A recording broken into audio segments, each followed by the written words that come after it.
नमस्कार साथियों, मैं विनोद शर्मा एक बार फिर से आपका स्वागत करता हूं। आज हमारा जो टॉपिक है वो क्या है, डाइजेस्टिव सिस्टम या हिंदी में बोले तो पाचन तंत्र। इससे पहले हम अपने दो सिस्टम कंप्लीट कर चुके, जिसमें सर्कुलेटरी सिस्टम ब्लड वाला टॉपिक अपन कंप्लीट कर चुके और दूसरा रेस्पिरेशन सिस्टम। अब हम आज जो तीसरा सिस्टम चालू करने वाले हैं वो है डाइजेस्टिव सिस्टम या हिंदी में बोले तो पाचन तंत्र। इससे पहले कि हम इस सिस्टम को समझे, हम ये समझते कि पाचन होता क्या है। देखो, किसी भी इंसान को काम करने के लिए क्या चाहिए, मनुष्य को, ठीक है, किसी भी मनुष्य को या फिर आपको और मेरे को काम करने के लिए क्या चाहिए, एनर्जी, या फिर बोले हम हमको जिंदा रहने के लिए क्या चाहिए, ताकत। जब तक शरीर में ताकत नहीं होगी तब तक इंसान क्या जिंदा रह सकता है, नहीं रह सकता। तो इस ताकत को हम, ये ताकत हमको मिलती कहाँ से है, उसका जो सोर्स है वो क्या है, फूड, या बोले हम खाना।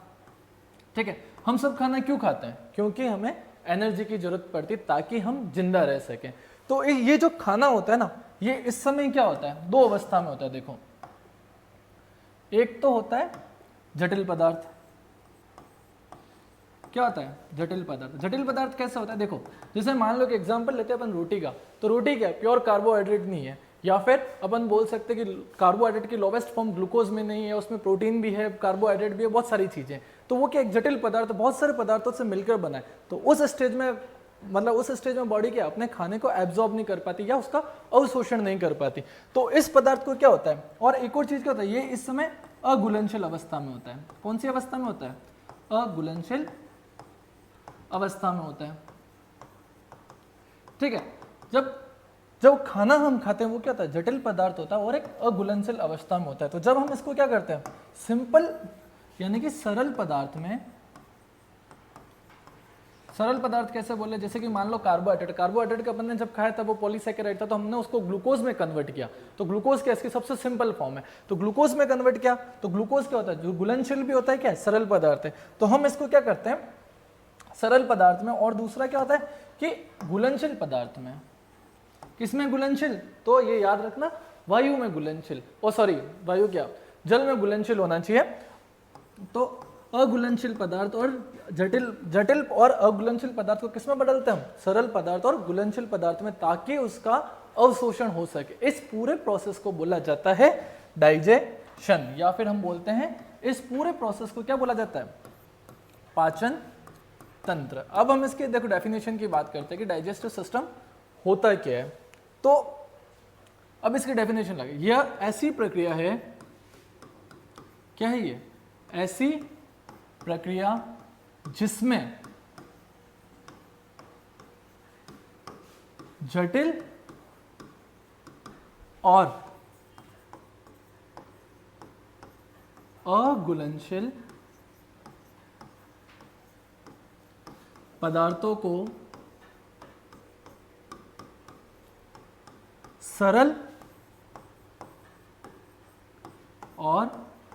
और घुलनशील पदार्थों में बदला जाता है।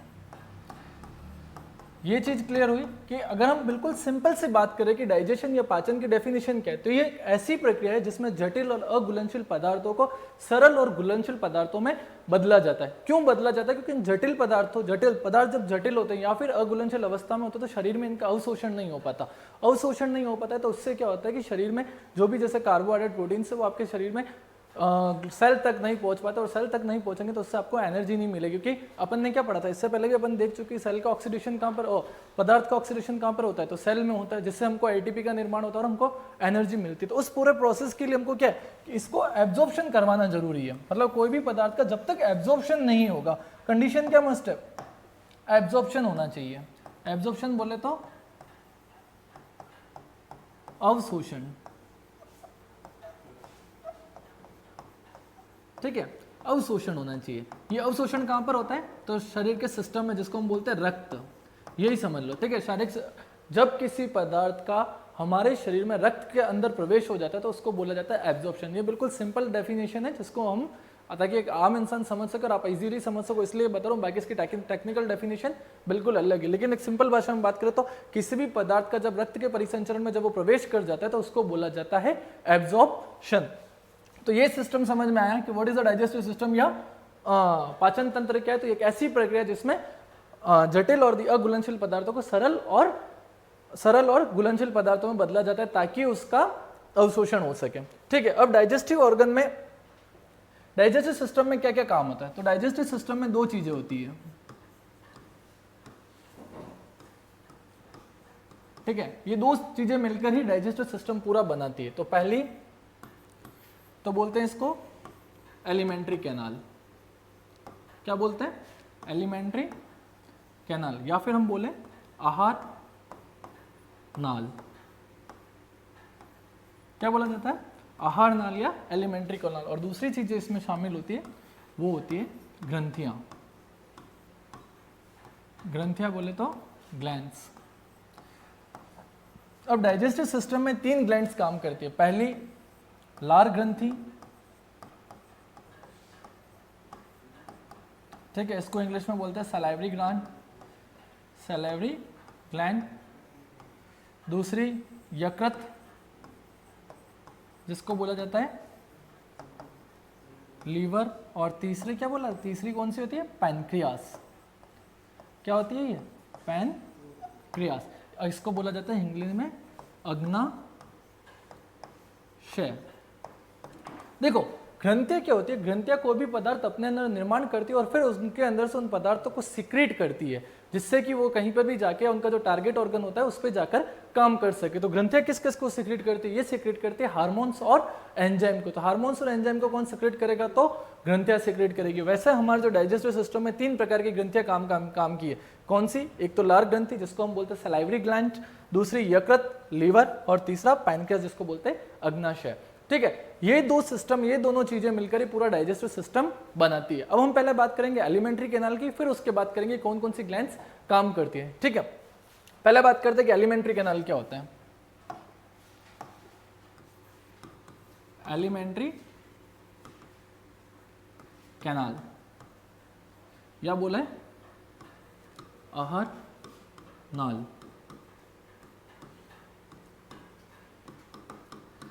ठीक है, एलिमेंट्री कैनाल क्या होती है? ये हमारे मुख से लेकर, यानी कि मुख से मल द्वार तक, कहां से? फ्रॉम माउथ टू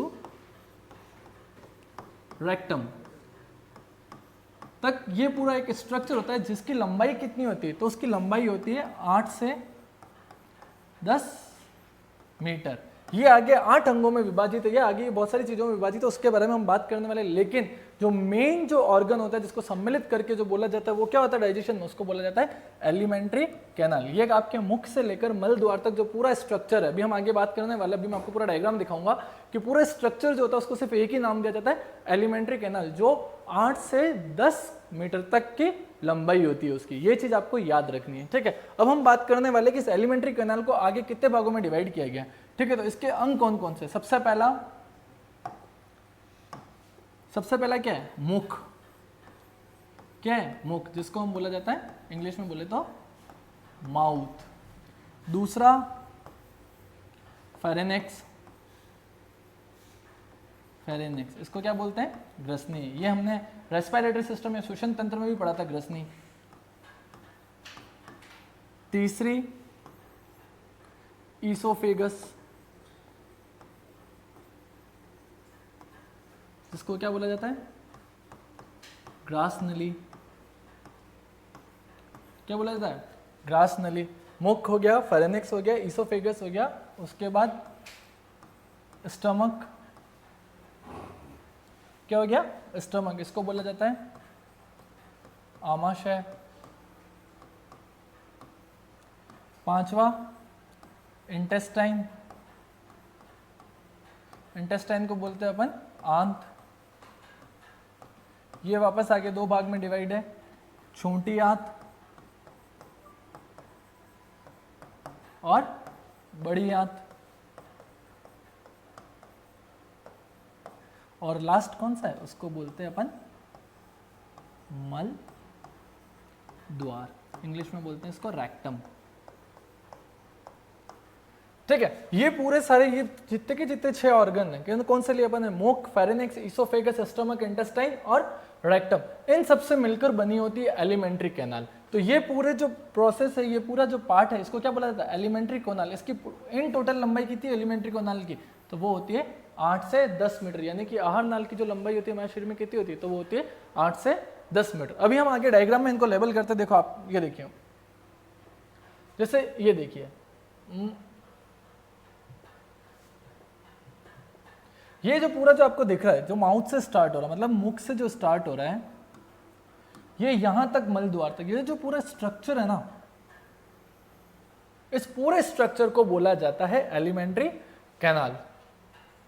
ठीक है, इस पूरे स्ट्रक्चर को क्या बोला जाता है? Alimentary canal.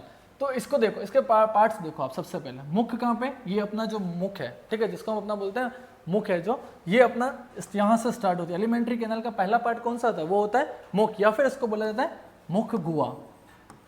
मुख गुहा भी बोला जाता है। ये जो पूरा स्ट्रक्चर है ना, ये वाला, इस पूरे को क्या बोला जाता है? मुख गुहा, या इंग्लिश में उसको बोलते हैं अपन बक्कल कैविटी। इसमें ये वापस आगे 3 भागों से मिलकर बनी होती है, जिसमें आपके आ गए होठ, जीवा और दांत। क्या गए? होठ, जीवा और दांत। ठीक है, तो ये बक्कल कैविटी जो है 3 भागों से आगे मिलकर बनी है, होठ, जीवा और दांत। फिर यहां पर आ गया अपना फेरिनिक्स, जो अपन ने उसमें भी पढ़ा था, जिसको हम क्या बोलते हैं? ग्रसनी। किसमें पढ़ा था ये अपन ने? रेस्पिरेटरी सिस्टम में, कि दोनों का मुंह, मुख का और जो नाक का जो कॉमन पाथ कौन सा था? वो होता है फेरिनिक्स। इसके बाद में ये जो आप पूरी नलीनुमा संरचना देख रहे हो, इसको क्या बोला जाता है? ईसोफेगस। देखो गली में यहाँ पर 2 पाइप होते हैं। एक सेकंड में आपको बताता हूँ। यहाँ पर एक पाइप और होता है, जो ये लाल कलर से आप देख रहे हो ना, इसको बोला जाता है विंड पाइप। और ये जो होता है, ये अपना कौन सा होता है? ईसोफेगस। विंड पाइप कौन सा था? जिसको हमने बोलता है ट्राइकिया, जिससे हवा अंदर जाती है, जो हम सांस लेते हैं ना। तो यहाँ पर 2 पाइप होते हैं, एक आगे की तरफ जो होता है वो होता है विंड पाइप, और पीछे की तरफ अपना होता है फूड पाइप, जिसको हम बोलते हैं ईसोफेगस, या हिंदी में बोला जाता है उसको ग्रास नली। फिर ये ग्रास नली आगे चलकर, जब ये जो स्ट्रक्चर है आपको जो ये जो दिख रहा है, ठीक है, इसको क्या बोला जाता है? स्टमक, या फिर हम इसको बोलते हैं हिंदी में आमाशय।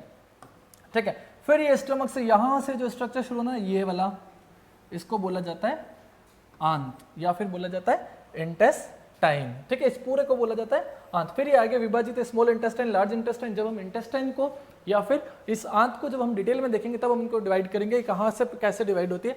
और जो ये लास्ट वाला जो पोर्शन है, इसको क्या बोला जाता है? रेक्टम, या हम हिंदी में बोलते हैं मल द्वार।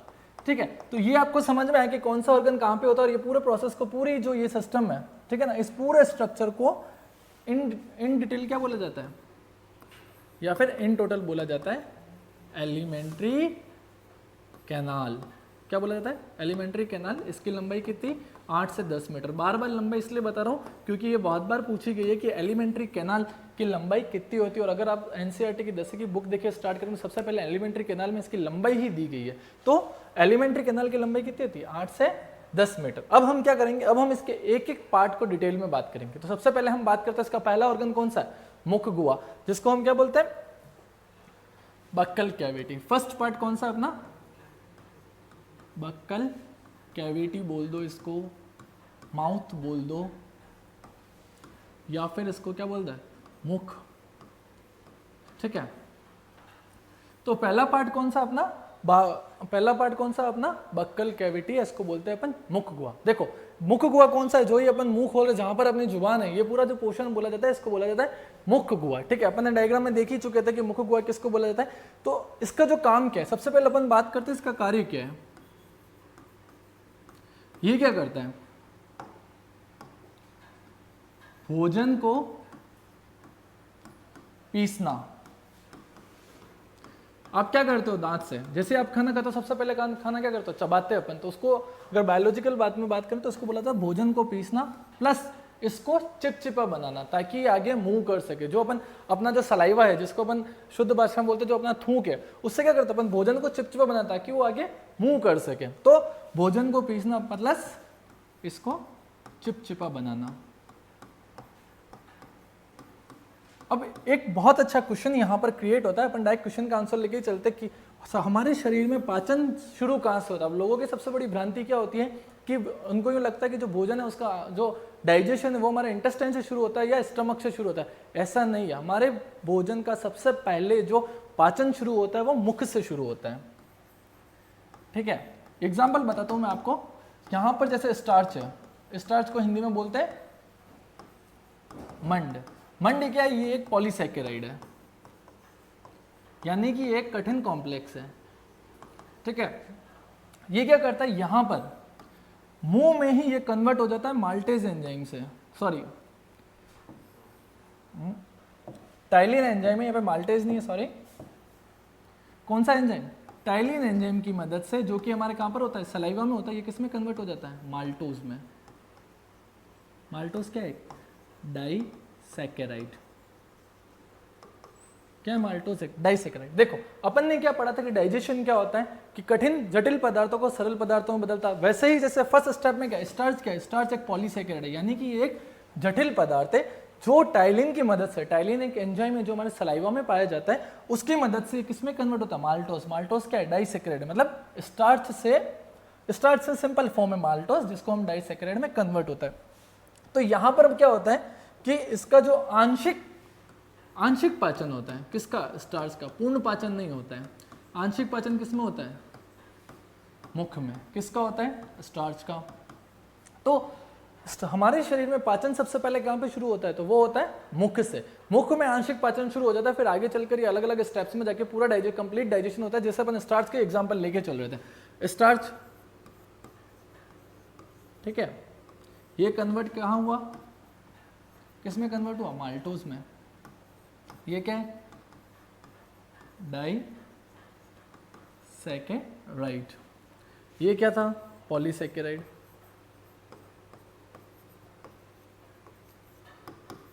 ठीक है, और ये लास्ट में कन्वर्ट हुआ किसमें, ग्लूकोज में, सबसे सिंपल फॉर्म, मोनोसैकेराइड। तो ये किसकी मदद से हुआ, ये हुआ टाइलिन एंजाइम। कौन सा एंजाइम, टाइलिन एंजाइम। कहाँ पर पाया जाता है, सलाइवरी ग्लैंड, मतलब जो हमारे जो सलाइवा होता है ना, जो अपन मुंह में सिंपल भाषा में बोलते हैं थूक, थूक में पाया जाता है कौन सा, टाइलिन एंजाइम, सलाइवरी ग्लैंड। ठीक है, ये कहाँ पर, माउथ में। तो यहाँ पर क्या हो रहा है, इसका पार्शियल डाइजेशन हो रहा है, यानी कि हम बोले पार्शियल डाइजेशन, या फिर हम बोले आंशिक पाचन हो रहा है। लेकिन यहाँ से डाइजेशन का जो पहला स्टेप है वो शुरू हो रहा है। तो हमारे शरीर में सबसे पहले डाइजेशन कहाँ से शुरू होता है, तो वो होता है मुंह से।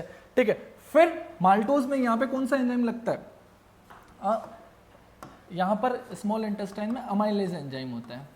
कौन सा एंजाइम होता है, अमाइलेज एंजाइम, जो माल्टोज को आगे क्या करता है, ग्लूकोज में कन्वर्ट करता है। क्योंकि हमने क्या देखा था कि बिल्कुल सिंपल फॉर्म में कन्वर्ट करने के बाद ही शरीर में इसका अवशोषण होता है। तो अमाइलेज एंजाइम कहाँ मिलता है, ये स्मॉल इंटेस्टाइन में होता है इसका। ठीक है, तो ये पूरा प्रोसेस क्या हुआ, और यहां पर जाके इसका हुआ कंप्लीट डाइजेशन। तो ये 2 स्टेज में कंप्लीट हुआ। लेकिन आपको ये जस्ट एग्जांपल के लिए एक स्टार्च का एग्जाम्पल दिया कि डाइजेशन कैसे होता है और कहाँ कैसे आंशिक होता है और कहाँ से ये सबसे पहले स्टार्ट होता है। ये था कि डाइजेशन हमारे शरीर में सबसे पहले कहाँ से शुरू होता है, तो वो मुख से शुरू होता है। अब हम बात करने वाले कि बक्कल कैविटी कितनी तरह की होती है। ठीक है, बक्कल कैविटी में कौन कौन से पार्ट होते हैं,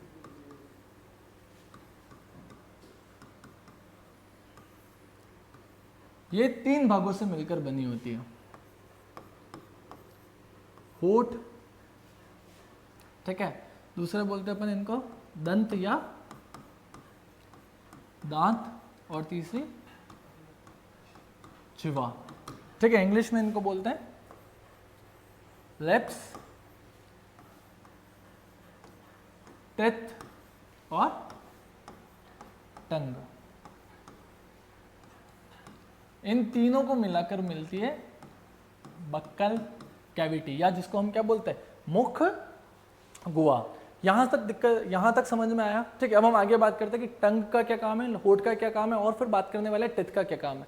ये सब इतना डिटेल में इसलिए जा रहा है क्योंकि कहीं से भी क्वेश्चन उठ के आ जाएगा तो हमारे रडार से बाहर नहीं होना चाहिए। इसलिए हम थोड़ा सा टाइम ले रहे हैं और इसको थोड़ा डिटेल में जा रहे हैं ताकि अपन को और कहीं ज़्यादा सोर्स में इधर उधर हाथ पैर नहीं मारना पड़े। तो सबसे पहले बात करते हैं अपन होठ क्या है, ठीक है। होठ क्या, होठ एक मस्कुलर ऑर्गन है, ठीक है, जो कहाँ पर होते हैं, हमारे मुख के द्वार पर होते हैं। इनका काम क्या है, बहुत सिंपल काम है, मुंह को खोलना और बंद करना। बिना होठ के आप मुंह को खोल या बंद कर सकते हो, कभी पॉसिबल नहीं है। तो मुख को खोलना और बंद करना, यानी कि खाने के लिए या बोलने के लिए, जिसके लिए भी खोलो, लेकिन आप मुख जो खोलोगे वो सिर्फ और सिर्फ होठ की वजह से खोल पाओगे। तो मुख को खोलना और बंद करना, ठीक है। और अगर डाइजेशन के संदर्भ में बात करें तो इसका एक और काम है, ये खाने को मुंह में पकड़ के रखता है, यानी कि आपका खाना वापस बाहर नहीं निकले। तो वो किसकी वजह से होता है, तो होठ की वजह से होता है। तो खाने को पकड़ के रखता है,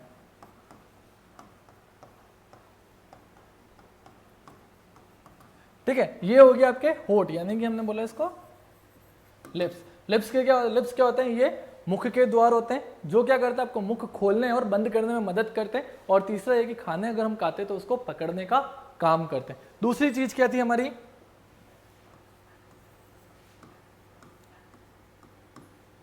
जिह्वा, जिसको बोलते हैं टंग। इसका काम क्या है, ये आपके खाने को टेस्ट कैसा है ये आपको कौन बताता है, जिह्वा बताती है। जिह्वा की वजह से क्या होता है कि ये जैसे मान लो आपका जिह्वा का स्ट्रक्चर है, ये पीछे जुड़ी हुई रहती है, ठीक है। इसमें क्या होता है कि टेस्ट बड्स पाई जाती है। ये टेस्ट बड सीधे ब्रेन से जुड़ी हुई होती है। किससे जुड़ी होती है, ये टेस्ट बड जो होती है ये ब्रेन से जुड़ी होती है। तो जैसे ही आप खाना खाते हैं तो इन पर जैसे ही खाना पहुंचता है तो ये फिर इसका जो भी स्वाद होता है उसका सिग्नल कहाँ पर देती है, ब्रेन में देती है। और ब्रेन फिर उसको इंटरफेयर करता है कि इसमें कैसा स्वाद है, इसका खारा है, मीठा है, तीखा है, जो भी है। तो जुबान क्या करती है, आपको टेस्ट का काम करती है और ये आपको डाइजेशन में या मुंह को मतलब जो खाना होता है उसको पीसने में मदद करती है, ठीक है। और दूसरी चीज क्या होती है, एक चीज जो पूछी गई है बहुत बार, वो ये कि ये पीछे यहाँ पर बक्कल कैविटी में जो जुड़ी हुई रहती है वो कौन से भाग से जुड़ी है, मुख गुहा से किस चीज की वजह से जुड़ी होती है, उसको बोला जाता है जिह्वा फ्रेनलुम। क्या बोला जाता है, जिह्वा फ्रेनलुम। ये याद रखना कि जिह्वा जो हमारे शरीर में या बक्कल कैविटी में जो पीछे जो जुड़ी रहती है वो किसकी वजह से जुड़ी थी, जिह्वा फ्रेनलुम। कौन से पार्ट से जुड़ी रहती है, मतलब किस वजह से जुड़ी होती है, तो जिह्वा फ्रेनलुम की वजह से हमारे मुख में पीछे की तरफ जुड़ी रहती है। आगे से तो ये खुली रहती है लेकिन पीछे से ये इस जिह्वा फ्रेनलुम करके एक स्ट्रक्चर होता है जिसकी वजह से आपके मुख गुहा में जुड़ी रहती है। ये जो दो पार्ट थे, होठ और जिह्वा, इनका बस इतना ही काम है। सबसे इंपॉर्टेंट जो है वो है टेथ, और उसको हम बहुत ज़्यादा डिटेल में करेंगे, मतलब पूरा टेथ इतना पढ़ लेंगे कि इससे बाहर कुछ भी नहीं जाएगा। तो हम तीसरी बात करते हैं टेथ की। तीसरा पार्ट टेथ या बोले तो दांत। सबसे पहले बात करते हैं कि दांत का हमारे काम क्या है। तो दांत का काम क्या है, खाने को पीसना या छोटे छोटे टुकड़ों में विभाजित करना। खाने का दांतों का काम क्या है हमारे शरीर में, ये खाने को ये पीसते हैं और छोटे छोटे टुकड़ों में विभाजित कर देते हैं। This is the function of the teeth to divide the food particles into the pieces, ठीक है। तो टीथ का काम क्या है, खाने को पीसना। अब इस टीथ की वजह से ह्यूमन जो है उनको तीन नेचर बता गया कि ह्यूमन की जो प्रकृति है वो कैसी होती है, ठीक है। तो वो कैसी रहती है कि ये ह्यूमन, अब दांतों के बेसिस पे देखो तीन चीजें बोली गई है कि एक तो मनुष्य को होता है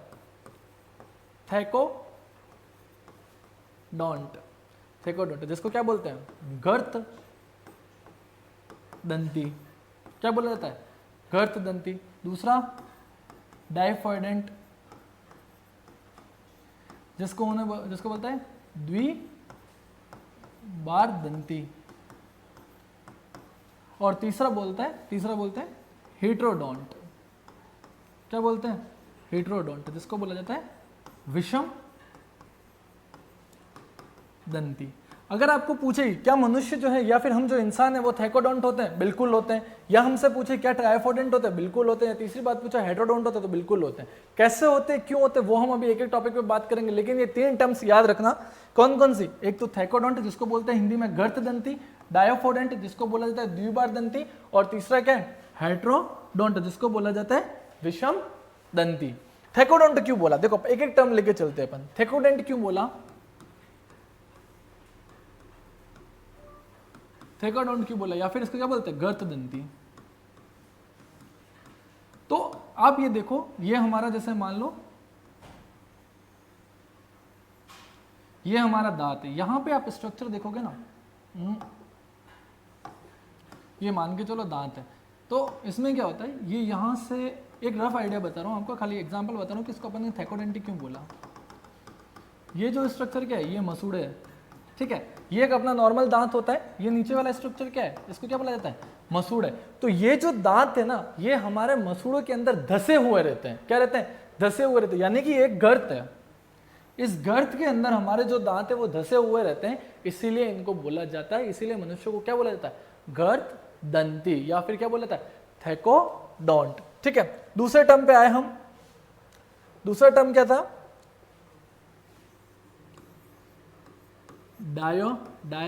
डायफायोडोंट, यानी कि द्विबारदंती। अब ये द्विबारदंती क्यों? देखो ये शब्द सुनो आप, द्वि मतलब अगर अपन इसको विभाजित करें तो पहला द्वि, फिर बार, फिर दंती। तो द्विबारदंती क्यों? क्योंकि हमारे अंदर 2 बार दांत आते हैं। कब आते हैं? पहले जब हम पैदा होते हैं उसके 5-6 महीने बाद हमारे दांत आने शुरू होते हैं, और दूसरे जब हमारे मिल्क टीथ या जिनको बोलते हैं दूध के दांत जब टूटते हैं तब वापस दूसरी बार दांत आते हैं, यानी कि 6-7 साल की उम्र के बाद आपके वापस से दांत आते हैं। तो इसलिए क्या होता है कि एक मनुष्य के जीवन में क्या है? 2 बार दांत आते हैं, ठीक है। इसलिए इसको बोला जाता है डायोफोडेंट, या क्या बोला जाता है? द्विबारदंती। यहां तक क्लियर हुआ? थैकोडोंट क्यों बोला? क्योंकि हमारे जो दांत है वो मसूड़ों में धसे हुए पाए जाते हैं, इसलिए बोला थैकोडोंट या गर्तदंती। दूसरी चीज द्विबारदंती क्यों बोला? क्योंकि हमारे जीवन में दांत हमारे जो होते हैं वो 2 बार आते हैं, इसलिए इनको क्या बोला? डायोफोडेंट। और तीसरा क्या था शब्द? हेटेरोडोंट। तीसरा शब्द क्या है? हेटेरोडोंट। इसको क्या बोलते हैं? विषम दंती। विषम दंती क्यों बोले? इसलिए बोले क्योंकि हमारे जितने भी दांत है 32 के 32 एक जैसे नहीं होते हैं, ठीक है। विषम का मतलब क्या होता है? अलग अलग। क्या होता है? अलग अलग होता है। इसीलिए क्या है, हमारे जो सारे दांत है वो एक जैसे नहीं होते, इसी वजह से मनुष्य को या इंसान को क्या बोला गया? विषम दंती। तो दांत के बेसिस पे हमारा 3 नेचर पता चला। पहला थैकोडोंट यानी कि गर्तदंती, दूसरा डायोफोडेंट यानी कि द्विबारदंती, तीसरा क्या? हेटेरोडोंट जिसको क्या बोला जाता है? विषम दंती। ये क्लियर हुआ। अब हम बात करते हैं कि अगर सारे दांत हमारे एक जैसे नहीं तो किस किस प्रकार के, तो हम दांतों के प्रकार के बारे में बात करेंगे और उनका काम क्या क्या और वो कितने हमारे संख्या में पाए जाते हैं, ठीक है। तो उससे पहले कि अपन जाएं तो मैं आपको चारों दांतों के नाम बताता हूं। पहला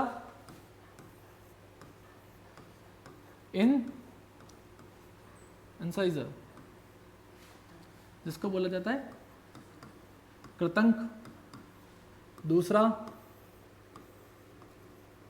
कैनाइन जिसको बोला जाता है रदनक, तीसरा मोलर्स, सॉरी मोलर्स नहीं, यहां पर प्री मोलर्स आएगा,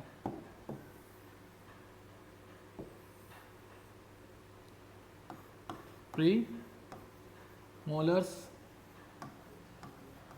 अग्र चवर्णक, और चौथा बात करें अपन मोलर्स जिसको बोला जाता है चवर्णक। तो हमारे अंदर कितने प्रकार के दांत पाए जाते हैं? इंसाइजर कृतंक, कैनाइन रदनक, तीसरा प्री मोलर अग्र चवर्णक और चौथा मोलर अग्र चवर्णक, ठीक है। अब हम इनके देखते हैं ये कहाँ कहाँ पर पाए जाते हैं। तो ये आगे वाला डायग्राम देखो आप, देखो इसमें अपने चारों तरीके के दांत रहेगा। सबसे पहला कौन सा अपन बात करते हैं, इंसाइजर। तो जो ये आगे के जो ये दांत है, कौन से, ये वाले जो आगे के दांत है, ये चारों जो हमारे शरीर में सबसे पहले के जो दांत होते हैं ये चारों, ठीक है। अगर हम जो स्माइल करते हैं, जो सबसे पहले अगर किसी भी इंसान के अंदर जो पहले कभी मतलब बच्चा होता है ना, उसके अंदर जो सबसे पहले दांत आते हैं वो भी कौन सा आता है, इंसाइजर। ये 6 माह की उम्र में बाहर निकल जाते हैं, 6 माह की उम्र में बाहर निकल जाते हैं। आगे के जो ये चारों दांत हैं ये कौन से होते हैं, इंसाइजर। ये अपन ने एक नीचे का जबड़ा लिया हुआ है, तो वो मतलब नीचे का ऊपर का जैसा ही मान लो एक जबड़ा लिया हुआ है, तो ये आगे के जो 4 दांत है इनको क्या बोला था, इंसाइजर। अब इनका काम क्या है, इनको हिंदी में यहाँ पे लिख देता हूँ मैं, कृतंक, ठीक है। इनका काम क्या है, ये खाने को तोड़ते हैं, मतलब इनके पीसेस करते हैं। क्या करते हैं, ये खाने को तोड़ते हैं। कृतंक का काम क्या है, खाने को तोड़ते हैं। और इनकी संख्या कितनी होती है, तो वो होती है 4। इंसाइजर की संख्या कितनी हुई, 4। इनका काम क्या है, इनका काम ये कि हमारे खाने को तोड़ने का, मतलब अगर आप खाने को काटोगे ना, या फिर बोले अपन काटने का काम करते हैं, तो काटने का काम कौन सा होता है, कृतंक करते हैं और इंसाइजर करते हैं। एक सिंपल सी बात है, अगर आपको किसी को, किसी इंसान को भी काटना हो ना, तो वो किसकी वजह से काटते हैं अपन, सबसे पहले इंसाइजर के से ही काटते हैं, कि आगे वाले दांतों की वजह से ही काटते हैं, ठीक है। तो इंसाइजर का काम क्या है, तोड़ना या काटना। ये इनकी जो संख्या है वो कितनी है, 4। दूसरे जो ये ब्लू कलर में नजर आ रहे हैं, ठीक है, इनको बोला गया अपन ने, क्या बोला है अपन ने इनको, कैनाइन। कैनाइन को क्या बोला जाता है, ठीक है, कैनाइन को बोलते हैं रदनक। क्या बोलते हैं, रदनक। ये खाने को फाड़ने के काम में आता है। जैसे आप देखो, कुत्ता देख लो, टाइगर देख लो, शेर, जो भी मांसाहारी इंसान है उनके अंदर कैनाइन्स जो होते हैं ना, वो थोड़े स्ट्रांग पाए जाते हैं, क्योंकि वो इंसान मतलब किसी को भी फाड़ के खाते हैं। जैसे वो मांस खाते हैं तो उसको मांस को क्या फाड़ना पड़ता है, तो उनके अंदर कैनाइन्स जो होते हैं वो थोड़े अच्छे पाए जाते हैं। तो कैनाइन्स का काम क्या है, खाने में फाड़ने का। और इनकी संख्या कितनी होती है, 2, ठीक है। ये कितने हो गए, 4 और 2 6। फिर तीसरा आ गए अपने अग्र चवर्णक, जिसको अपन ने बोला प्री मोलर। प्री मोलर का काम क्या है, ये खाने को चबाते हैं। क्या करते हैं, खाने को चबाते हैं। और इनकी संख्या कितनी है, 2 और 2 4। कितनी संख्या होती है इनकी भी, 4। 2 इस तरफ, 2 उस तरफ। तो यहां तक क्लियर हुआ।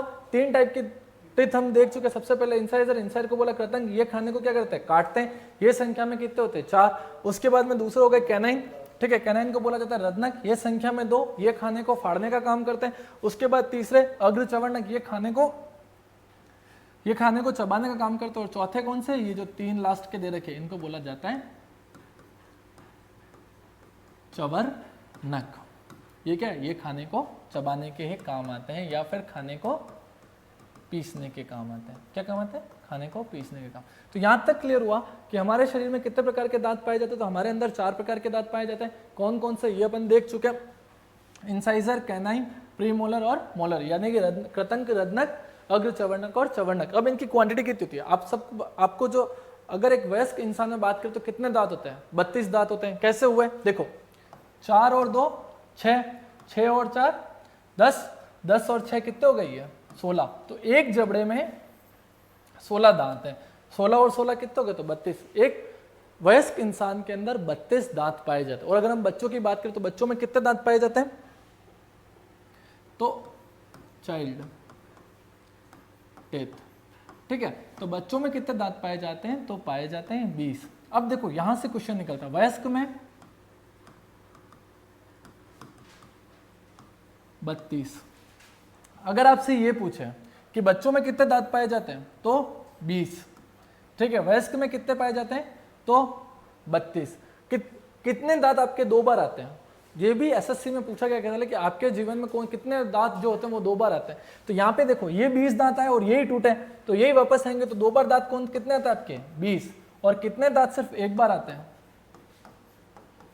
तो ये होते हैं 12, ठीक है। 12 दांत आपके सिर्फ जीवन में 1 बार आते हैं, और 20 दांत जो होते हैं वो आपके 2 बार आते हैं। इन टोटल एक वयस्क इंसान के अंदर कितने दांत होते हैं, 32 होते हैं। लेकिन एक बच्चे के अंदर कितने दांत होते हैं, जिनको हम उनको बोलते हैं टिथ मिल्क, यानी कि दूध के जो दांत होते हैं वो कितने होते हैं, 20 होते हैं। अब इनका एक फॉर्मूला होता है, वो एक बार आप याद कर लो, क्योंकि ना ये फॉर्मूला भी पूछा जाता है कि हमारे अंदर जो दांत होते हैं उनका फॉर्मूला क्या है। यानी कि एक वयस्क की बात करें, अभी अपन बच्चों की बात नहीं करें, तो वयस्क मनुष्य के दांतों का फॉर्मूला क्या होता है, 2 1 2 3। ये जबड़े की एक साइड है, जैसे ना ये एक साइड, अपॉन 2 1 2 3। ये एक चीज क्लियर हुई। दो क्या है यहाँ पे, इंसाइजर, क्या है ये, ऐसे बनाना इंसाइजर।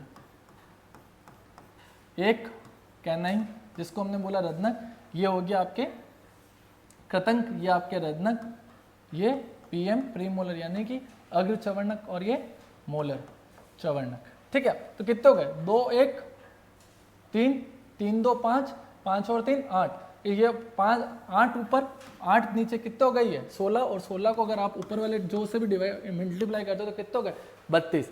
तो ये तो हुआ वयस्क का फॉर्मूला। ठीक है, और चाइल्ड का फॉर्मूला क्या होता है,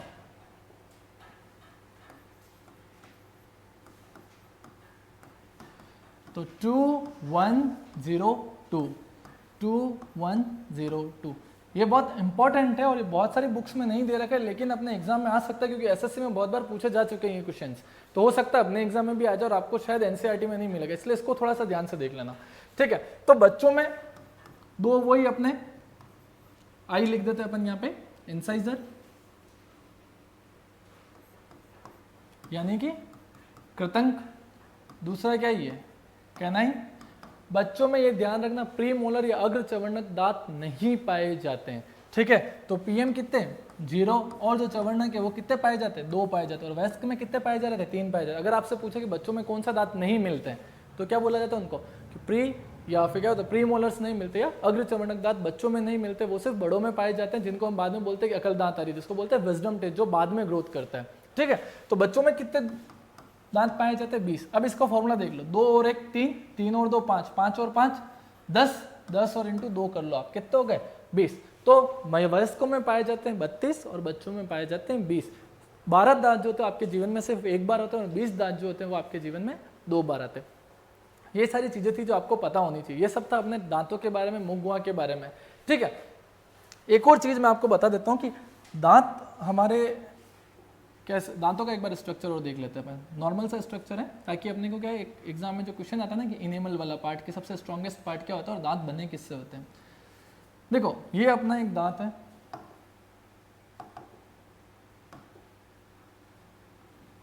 ठीक है, ये अंदर मसूड़ों में धंसा हुआ है। तो ये जो आप पार्ट देख रहे हो ना, ये वाला जो सबसे बाहर का दांत है जिसको हम ब्रश करके चमकाते हैं, ये वाला है ना।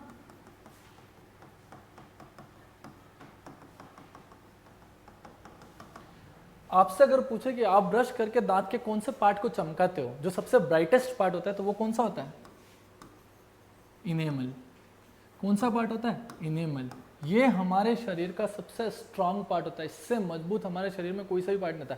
ये हमारे एलडीसी कांस्टेबल कोई सा भी एग्जाम उठा लो, ये क्वेश्चन हर बार के इतिहास में एक न एक बार पूछे होगा, चाहे आरएस हो, कांस्टेबल हो, पटवारी हो, कोई सा भी एग्जाम हो कि शरीर का सबसे स्ट्रॉन्गेस्ट पार्ट, शरीर का सबसे कठोर भाग कौन सा है, तो उसको बोला जाता है इनेमल। क्यों ऐसा, क्योंकि जो दांत जो होता है ना आपका, इसमें कैल्शियम प्लस फॉस्फोरस से मिलकर बना होता है। हड्डियां भी इसी से ही मिलकर बनती है, लेकिन इसमें जो इनकी कंसंट्रेशन है वो कितनी होती है 98%। हड्डियों में जो होती है वो 60% ही होती है, लगभग 60% के मान लो। तो इस कैल्शियम और फॉस्फोरस की वजह से, जिसकी क्वांटिटी कितनी है 98%, उसकी वजह से ये हमारे शरीर का सबसे स्ट्रॉन्गेस्ट पार्ट होता है। और ये एग्जाम में हजारों बार पूछा जा चुका है कि सबसे स्ट्रॉन्गेस्ट पार्ट कौन सा होता है, तो वो होता है इनेमल। हमने डाइजेस्टिव सिस्टम देखा कि डाइजेशन होता क्या है, फिर उसके सारे पार्ट्स देखे, एलिमेंट्री कैनाल में कौन कौन से पार्ट है, और उसमें से एक पार्ट हम टिथ जो है या फिर बक्कल कैविटी मुख वाला पार्ट है वो हम डिटेल में कर चुके हैं। इसके जो बाकी वाले पार्ट्स है वो अपन अगली क्लास में करेंगे। यहाँ तक आपको कोई भी दिक्कत हो तो आप कमेंट कर दीजिए, हो सकेगा आपकी क्वेरी को सॉल्व करने का प्रयास किया जाएगा। और अगर आपको वीडियो अच्छा लगा तो आप इसको प्लीज लाइक करिए, सब्सक्राइब करिए, शेयर करिए, ताकि हम अधिक से अधिक लोगों तक पहुंच सके और उनकी जो मंजिल तक पहुंचाने में उनकी सहायता कर सके।